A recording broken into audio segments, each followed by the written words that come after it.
What's up, everyone? Thank you guys for joining Real Rumble. If you guys want to be a real rumbler, please go ahead and hit that subscribe button.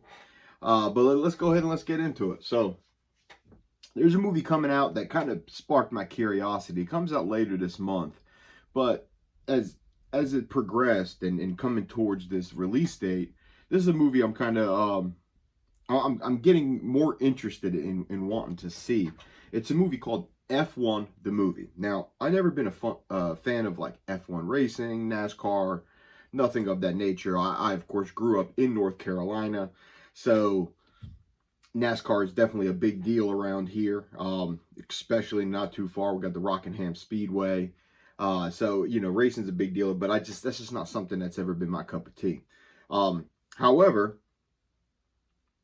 I see a movie here. It's called F1, starring Brad Pitt. All right.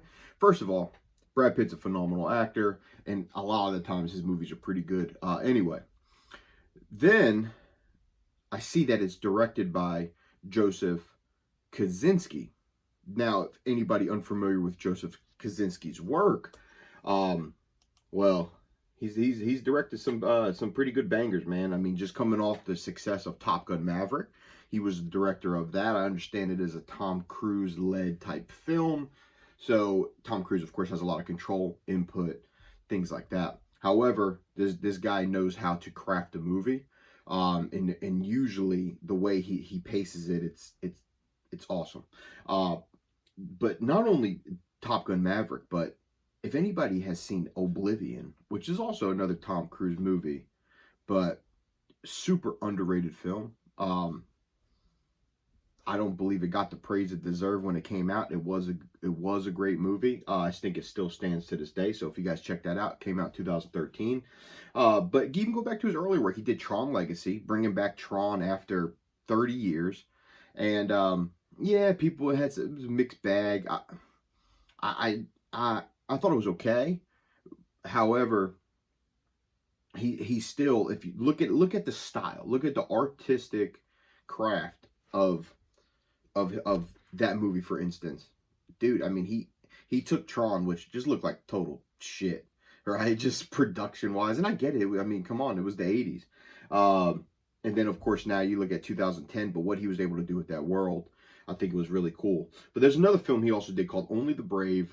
I don't know if anybody ever seen it, but it stars Josh Brolin, Miles Teller, and Jeff Bridges.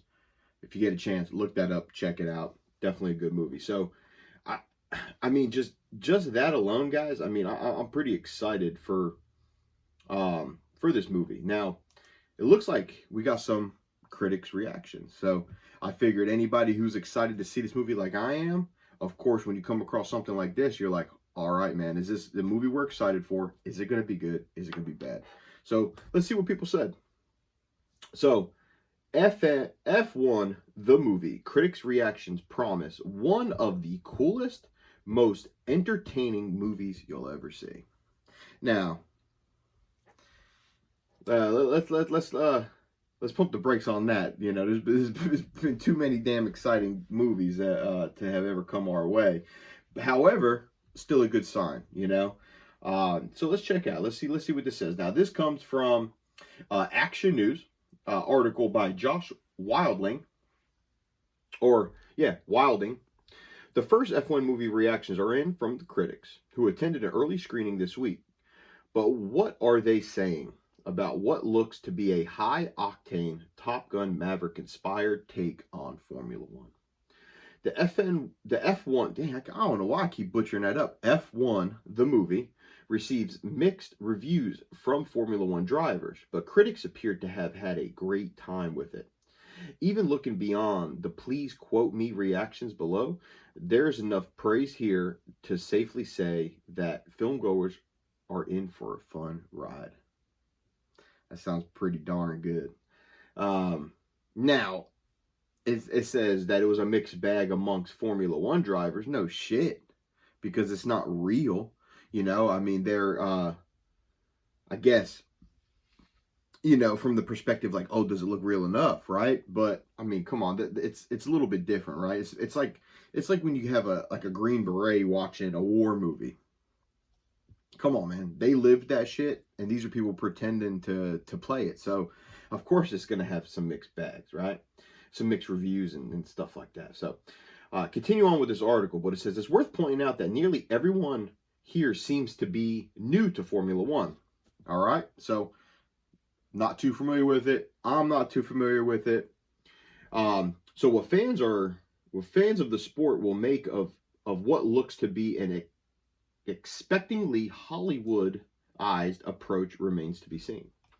However, while Formula One doesn't have a huge fan base, it appears the idea with F1 the movie is to create new fans, similar to Netflix hit Drive to Survive docuseries, which typically plays fast and loose with what really happened on the track. I haven't seen that yet. It's called Drive to Survive. It's on Netflix. Might need to check that out. The biggest takeaway from these reactions has to be the comparison to Top Gun Maverick, filmmaker Joseph Kosinski's last movie that received rave reviews and grossed just shy of 1.5 billion worldwide. So if he recaptures the same magic with race cars, then we really are in store for something special here. While we recommend waiting for the reviews, all signs point to F1 the movie exceeding expectations in a big way, even with Jurassic World Rebirth, Superman, and the Fantastic Four First Steps on the way. That may help it become one of 2025's biggest movies by the time the flag is waved this year. Dubbed the greatest that never was. So that's the premise. We're going to get into the premise. So anybody who's unfamiliar with what this movie's about, we'll get in that here in just a moment. But just kind of going off of what this article is saying, right? So this movie comes out at the end of this month. So we got F1. We got F1 the movie. We got then we got Jurassic World Rebirth. That's coming out actually the beginning of July. We also got Superman, which also comes out beginning of July 11th. And then we're going to have Fantastic Four, July 25th. So, I mean, this summer box office is going to be pretty damn packed. Now, I don't think it's fantastic. I think Fantastic Four will have success. I don't think will have the success that some might expect. I don't think it will be a $1 billion movie. I don't think will be a $1 billion movie, but hey, 700-800 million. We're going to see, man. We're going to see. It has star power. Definitely has star power. You got the filmmaking style of Joseph Kosinski, Top Gun Maverick, right? Just he's tied with that forever, despite his other body of work, right? He's going to be tied to Top Gun Maverick just because what a great movie it was. But you got Brad Pitt, race cars. It's going to be pretty interesting. And I would think that F1 has a bigger fan base than what they're saying. They're saying it doesn't have a huge fan base. I was like, I would think they do, especially internationally. But we're going to see. All right, so what is it about, man? I'm curious myself. I've only seen the trailer. So, it looks like it's a young guy, old guy, new guy type of dynamic. And I'm sure, it looks like they're going to be put under pressure, whatever cases, maybe dives into, I guess, the lifestyle of an F1 driver. Who curious to see. So let's see what the premise is. So dubbed the greatest that never was, Sonny Hayes, that's Brad Pitt's character, was Formula One's most promising phenom of the 1990s until an accident on the track nearly ended his career. 30 years later, he's a nomadic racer for hire when he's approached by his former teammate, Ruben Curvetes, which is played by Javier Bardem. Awesome. Javier Bardem's awesome. Owner of a struggling Formula One team that is on the verge of collapse. Ruben convinces Sonny to come back to Formula One for one last shot at saving the team and being the best in the world. He'll drive alongside Joseph Pierce, who is played by Damson Idris, famously known from Snowfall. I haven't watched Snowfall, but I heard that his acting chops is there. So, as you say, so you got the old guy, young guy. The team's hotshot rookie, intended on setting his own pace, but as the engines roar, Sonny's past catches up with him, and he finds that in Formula One, your teammate is your fiercest competition, and the road to redemption is not something you can travel alone. All right. Pretty interesting. Pretty interesting premise.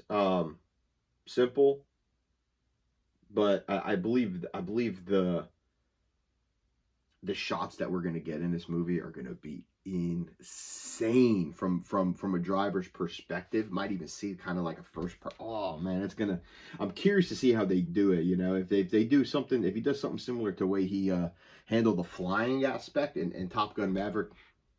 I think this makes for a pretty damn good movie, guys. Now this is of course a screenplay by Aaron Krugen, so of course it's being adapted by Joseph Kosinski there. But FM, F1, how many times am I going to do that, damn it? F1 arrives in UK cinemas on June 25th and races into US theaters on June 27th. Pretty cool, man. So, it looks like we got some, reactions here on Twitter. So, go check those out, man. There are already some people that have seen it earlier if you want to look at some in-depth reactions from them. But man, tell me what you guys think about this movie. Are you excited for it? I know I am. So we'll follow back, man. I'm gonna definitely check this out when it comes out. I don't know of anything else that's gonna be in the theaters that weekend, so I know I'll be there.